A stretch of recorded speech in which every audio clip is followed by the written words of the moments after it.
The major mistake that everybody makes is waiting. Waiting for somebody to pick you, waiting for the right time, waiting for you to feel motivated. It's not coming. For the big stuff, for the hard stuff, it requires a push, always has, always will. Nobody is coming to save your ass. It is up to you. And so if you want to change anything about your life, stop sitting around and wasting your goddamn life and start pushing yourself. Whether it's a fast, or it is starting a business, or it is changing how you talk to your spouse, or it's changing the kind of parent that you are, you got one life. And all you need to do is turn on the freaking news and see the kind of that's going on in this world. It's both amazing and terrifying. You never know when your time is up. But I do know that you've got time right now to change things. And so the thing you should change is you should take 100% responsibility for your future. You should decide, what is it that you really want your life to look like? Because you only get one of them, and it's not going to start again. But you could start building your future right now. And that begins the moment that you realize that you're never going to feel like doing the things that are hard. You're never going to feel like stepping out of your comfort zone.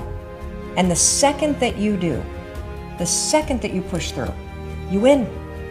You win because you see yourself becoming the kind of person who takes action. You see yourself believing in your ideas. You see yourself disregarding your own excuses. That is the source of confidence. It's the willingness to try. It doesn't start with belief.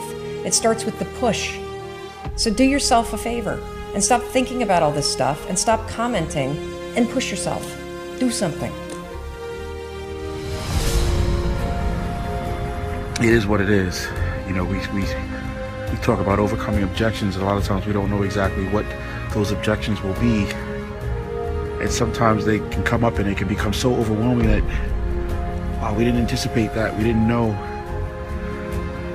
But you gotta still aim to do and still believe and recognize that there are things that are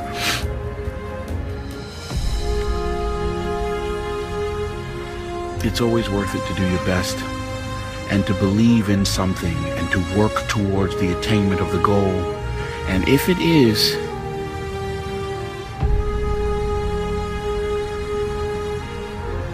that you have to expand your vision, then you climb higher and you do that, and you don't be afraid to do your best.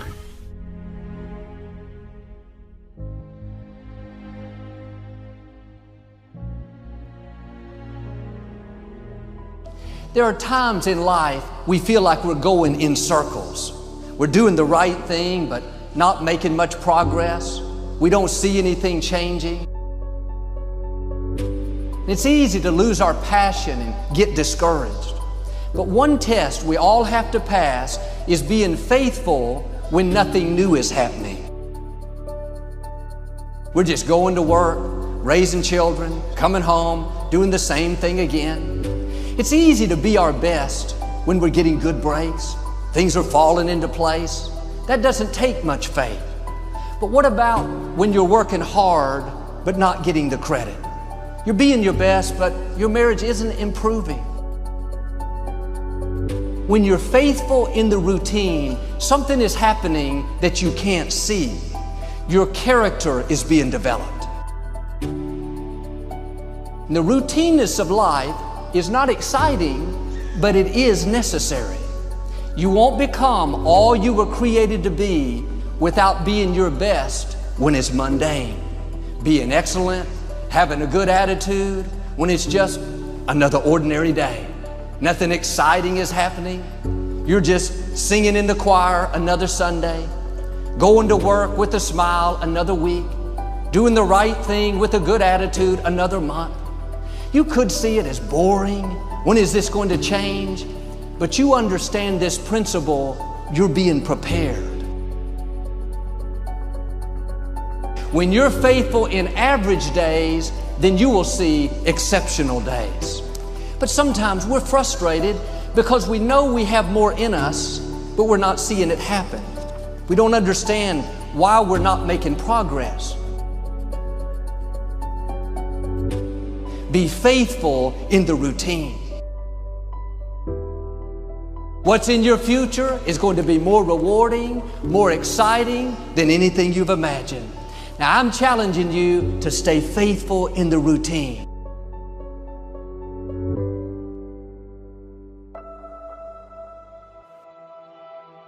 As Michelangelo said, if people knew how hard I worked to achieve my mastery, it wouldn't seem so wonderful after all. And that's the thing about getting great. That's the thing about being an artist of such caliber that you're remembered for hundreds of years after your death. It is back-breaking work. It is a blinding amount of effort. It isn't about natural talent. That myth that some people are born with something that we celebrate so much is just that, a myth.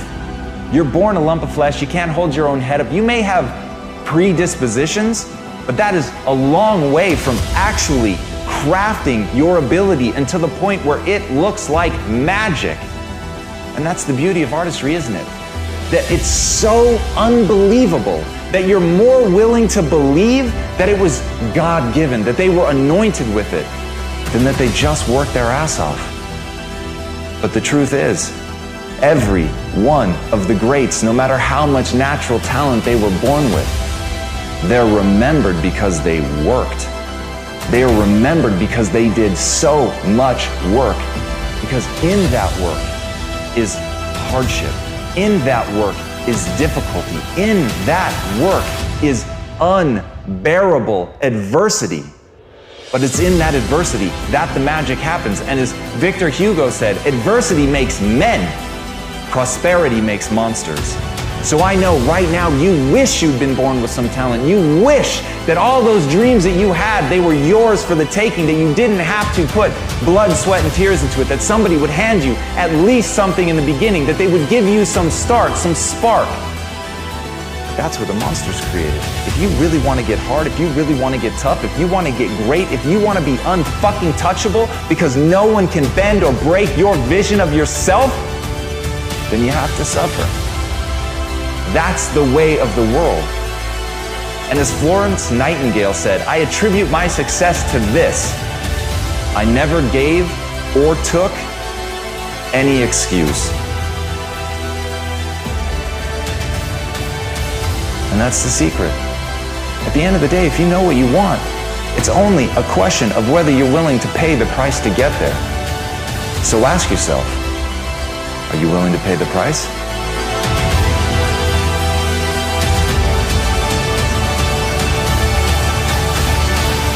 I want to talk to you today about staying committed.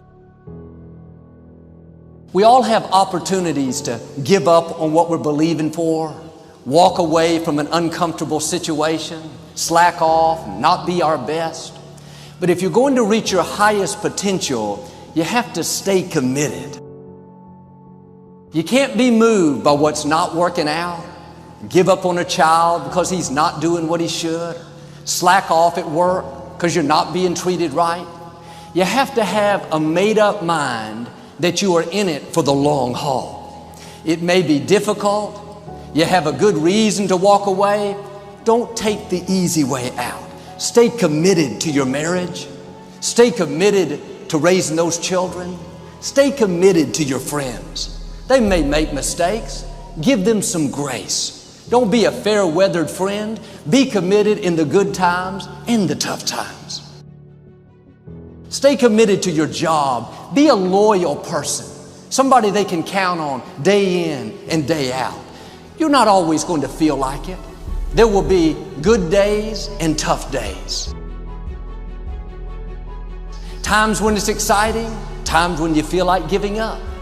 That's when you have to dig your heels in and say, I'm going to do the right thing when it's hard. I'm committed to this marriage. I'm going to love you even though you don't deserve it. I'm committed to this job. I'm going to be my best even though my supervisor isn't treating me right. I'm committed to my dreams. But too many people are wishy-washy. They'll love you as long as you perform perfectly. Not, they're out of there. They'll be their best if you keep them encouraged, keep them propped up. They'll pursue a dream as long as they're getting good breaks. Their commitment is based on things going their way. But when it's difficult, when it's taking longer than they thought, they get discouraged, start to slack off. Well, they don't pay me enough. I'm undervalued.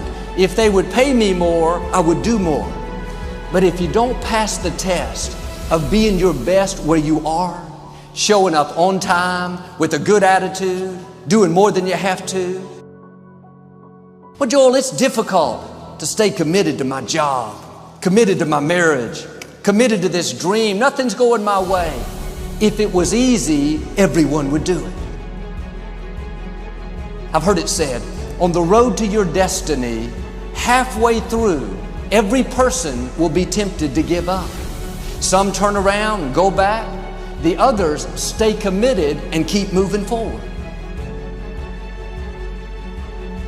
What's interesting is both people travel the same distance. One goes halfway back to where they started. The other goes halfway ahead and reach their goal. Committed people outlast the difficulty. Committed people stick with a relationship even though they have a right to walk away. Committed people go the extra mile and do more than they have to. 1960, a young man opened a pizza place in Michigan. He was an orphan that had been raised in a Catholic orphanage. He borrowed $900 and started this small pizza place. He had all kinds of bad breaks. A business partner got into his account and stole several $1,000s, his life savings. 1968, a fire burned his building down. The insurance company paid him a penny on the dollar. He could have gotten discouraged, thought this is not meant to be. This young man stayed committed to the dream. He had an idea. Instead of people having to come get their pizza, he decided to take the pizza to the people. He came up with the first delivery service. He called it Domino's. He started with one restaurant, $900. Today, there are over 6,000 Domino's. A few years ago, Tom Monaghan sold his company for $1 billion. He's incredibly generous. He helps underprivileged children around the world. Stay committed. Keep doing the right thing. You can't see it, but up in front of you is a double portion. Stay committed to your dreams. Stay committed.